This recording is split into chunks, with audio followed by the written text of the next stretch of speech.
Okay, hello dear friends, good afternoon. Here I am again at Stanford University, the Cantor Museum, and there is a new exhibition, or maybe for some time already. The exhibition is called Object Lessons, Art and Its Histories. It's very interesting. You can see around me those old, ancient antiquities and art objects. And the school is university, Stanford University had an idea and had a philosophy, let's say, that they want to teach art through real objects. So oftentimes we see art and it's so distanced and it's so far away from us. We see things, we can do an objection, a radio objection or a picture objection on the wall, on the screen, but it's very far away and there is such a distance. But if you put things in front of you, you can touch, you can see, it gets much closer. And the idea is to learn art and contemplate why it is so and what is the real usage of such materials. And we study not only about its I will shorten my explanation and then we will see the exhibition. You will see them and get a better idea.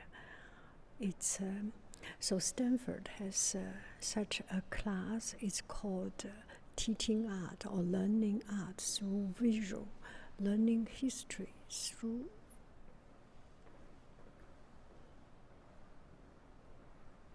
sorry, I cannot see it.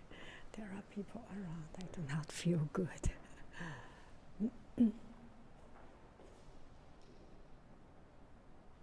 Okay, so they have a class called Introduction to the Visual Art. And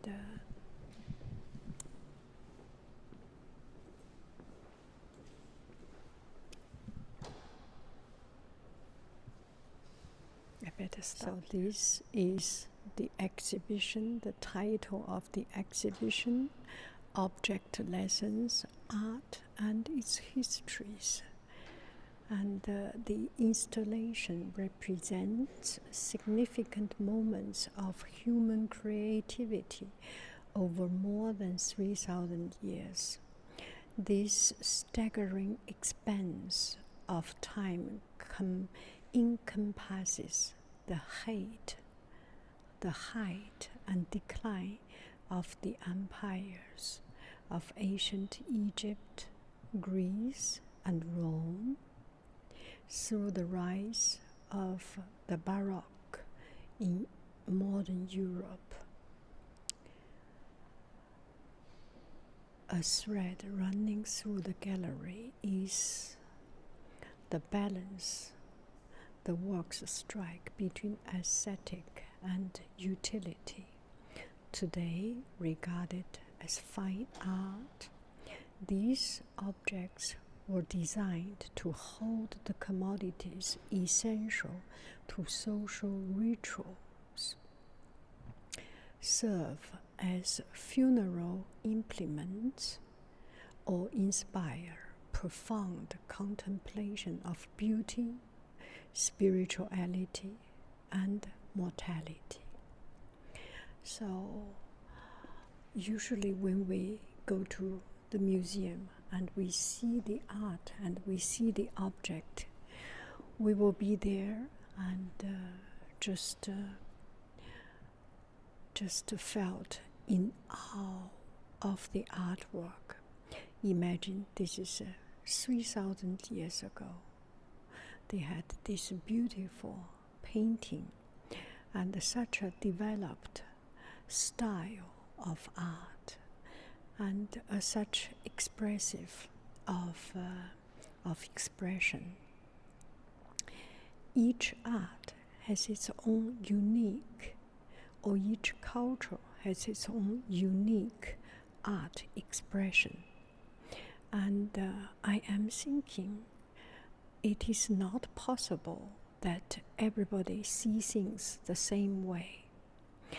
But what we see, these objects, especially these tomb objects, they are more or less almost all the same. There must be a reason for it. It is not possible that everybody sees it the same way. There must be a certain rule or a certain guideline. You can only do in such position. You can only do in such color. You can only do in such design and shape as a respect, or as respect to the royalty, to this important figure, or there must be a certain rule for it. So before I did not think about it. Just through this lesson I start to think.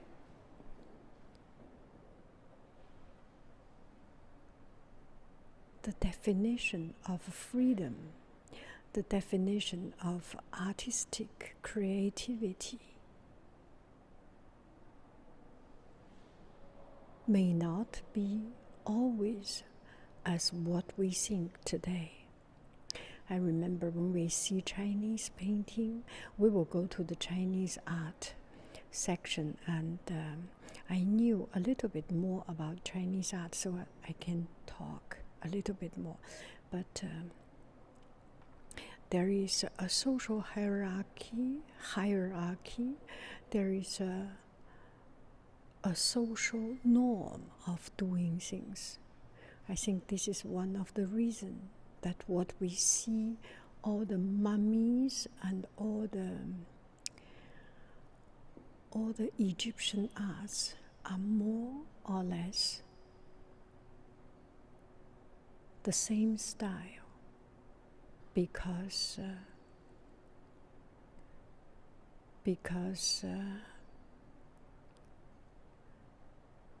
that's the rule, and this rule defines, that is what it is now, what it is in front of us. We define rule. At the end, rule start to define us. I didn't think I can talk like this. So now let's take a look at this one. This one is a mummy mask of a woman, and we look at this one, and then we look at this one. They are different, but with my knowledge, I am not yet so good at seeing the difference. There must be. Yeah. The hair is different.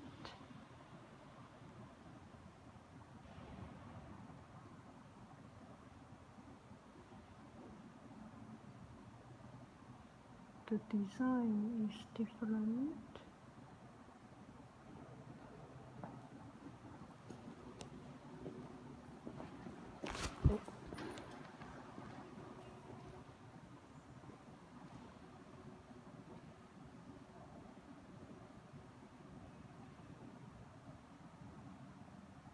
I think this is as much as I can contemplate. This is a king, the head of a king.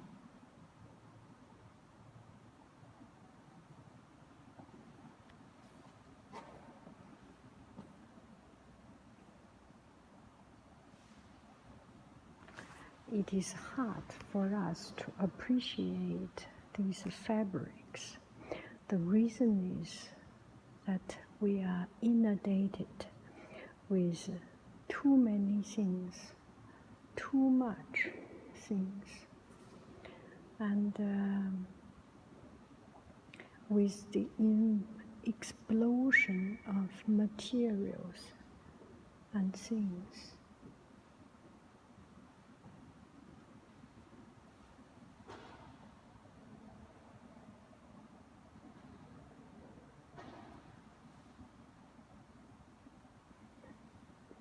It is just too easy for us to get a rug,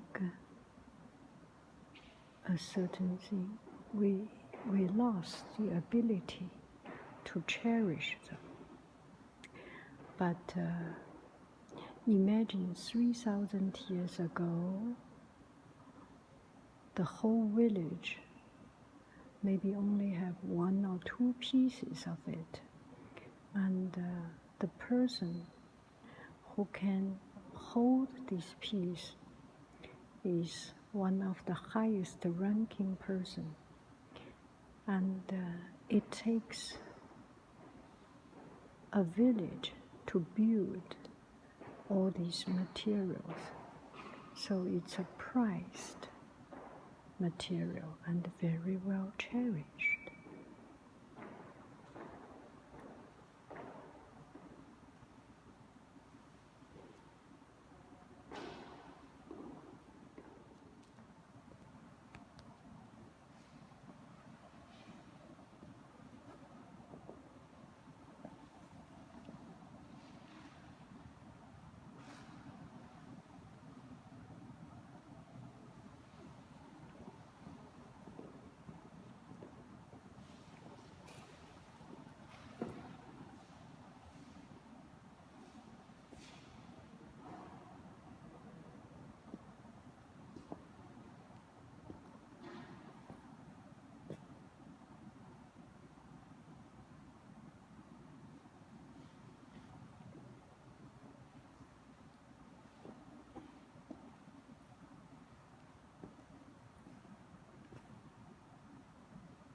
And here is a piece of calligraphy work. I do not understand the language in it, but I very much like calligraphy, and I was always amazed by calligraphy. Calligraphy is one of the simplest and highest art form. I always think that any art form, the simpler, the higher, or the simpler, the more difficult. Calligraphy, you only need a piece of bamboo, a piece of wood, a piece of sharp metal or something, and it comes out such a wonderful piece of art that full of its own character, not only about the painting,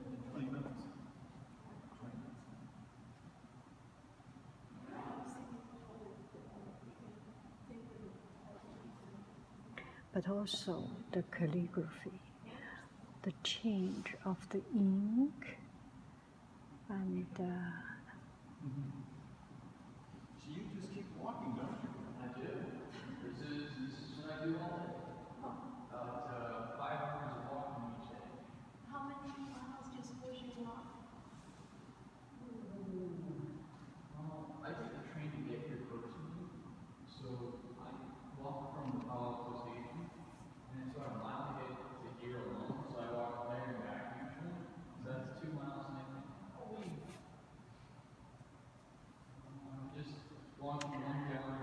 this must be written by the monks in the monastery, and they have this religious sincerity and devotion and passion. Working their day job, their life is about copying the scriptures, copying these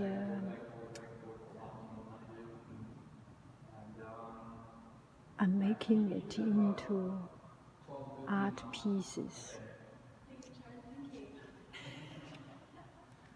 And first month was a killer. Still is. And then Thursdays we're on our feet for about 8 hours. How much most days? Most days it's about 5 hours total. Okay, not quite as bad. See the size is so small. Well, you know the route. I do. I'm not even trying to run as close because I don't know if I'll run into that. Yeah.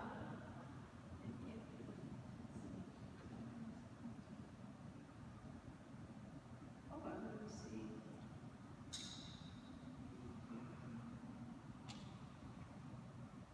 And it's a teeny, teeny, tiny details. Saint Michel.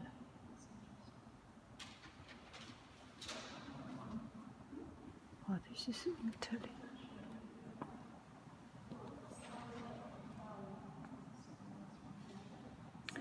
This complete and entirely hand-drawn manuscript, a choir book from the Florentine parish of Santa Maria sopra Porta, contains illustrated page painted by Zanobi Strozzi. He was a follower of the Dominican monk and artist Fra Angelico, whose work also features in this gallery. Strozzi depicts the kneeling king David speaking to God, who extends his hand down towards David. The figures are framed within and separated by the lines of a historiated letter, which is an enlarged initial elaborated with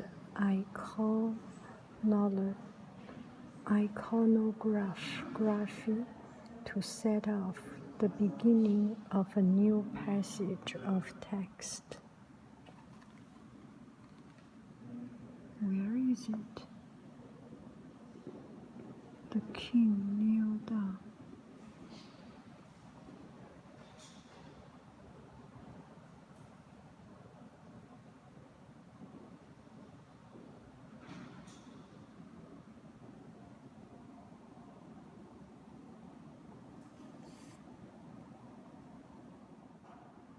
So this book is completely hand-drawn and illustrated.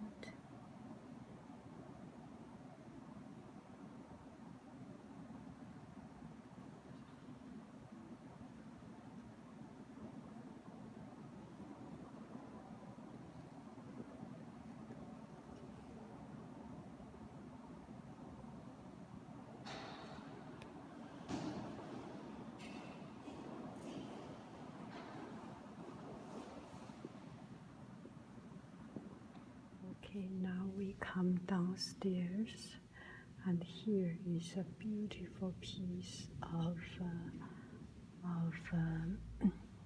porcelain ceramic art vase with a dragon design, very, very Chinese, and the color in China, dragon and yellow was only allowed to be used by the emperors.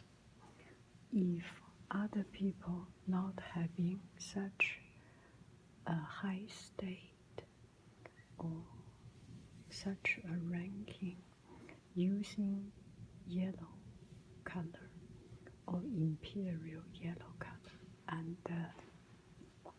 doing dragon design will be killed, will be beheaded because it was a disrespect and it was a violation of the social hierarchy.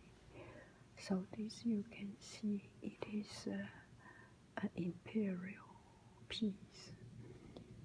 I say it's an imperial piece because of the shape. It's so very well worked out. There is no imperfection. There is no creativity. Maybe the way of saying it is not sound that respective, but for making a piece of work for the emperor, for a particular imperial commission, you have to be exactly according to the order, and there cannot be any imperfection. If there is a dot of burnt color, this piece of work need to be destroyed. So actually in Jingdezhen there are a lot of, you can find, if you go to Jingdezhen, or it was well known that the imperfect piece need to be destroyed, and it's not like our sales, our second degree, we can sell it for less. There's no such a thing. Okay, there's no such a thing. You make it and make it perfect. And this one is through the hand of Tang Ying. Tang Ying was an imperial superintendent for Jingdezhen, a very famous Chinese ceramic factory in Jiangxi, and he was the superintendent. Anything out of his hand was reliable. He was so famous for that, for his hard working and for his workmanship and for his control. And you see this shape, it's already so well developed, and you feel that this is just perfect. It's a little bit too perfect. There's not that much freedom in it. It is not about freedom. And at this time, historically say, at this time, in this particular place in Jingdezhen, in this particular ceramic factory, the skill was so developed. The emphasis for this factory is to make perfect, well-developed, well-mastered masterpieces to contribute or to donate or to give, to attribute to the emperor. So the emphasis is on the perfection of the shape, of the technique, of the color. There is much less emphasis on developing new shape, on discovering new material. because they are already good. They do not need to be good. They need to make the right thing, the perfect thing. Here are some other pieces from China. This one is from Japan. You can see that I remember I have a tea bowl. In Japan, it's not about perfection, or particularly for this tea ceremony, it's not perfection. It's about the natural form. And in Japanese philosophy, I heard, I do not know that much, they are searching for imperfection. There is already, if we already have the ability to make it perfect, then perfect is not that valuable. And imperfect, and finding the thing that beyond perfect, it becomes the pursuit. So you can see this piece of art. It's so naturally formed. I do not know the artist intentionally making this such a form, or just as it be. Sometimes things happen, and there is just this much we can do about nature, about objects. It has its own life. And from this piece, you feel this tea bowl has so much of its own life. There is an imperfect shape, and there is this line as if it is broken, but nobody else can be exactly the same, because this shape comes from nature, comes from an accident, comes from unpredictability, unpredict natural force. There was no work, and the work is nature's work, and there's just so much work of spiritual work. Anyway, so you can see different art have different pursuit, and for different reasons. This may not be for the emperor, this may not be for an imperial use, but it may very well be for an artist particular cherished home use or personal use. And this one is so personal and so close and so unique, as if we have our own children. They are not perfect, but they love them unconditionally because they are ours.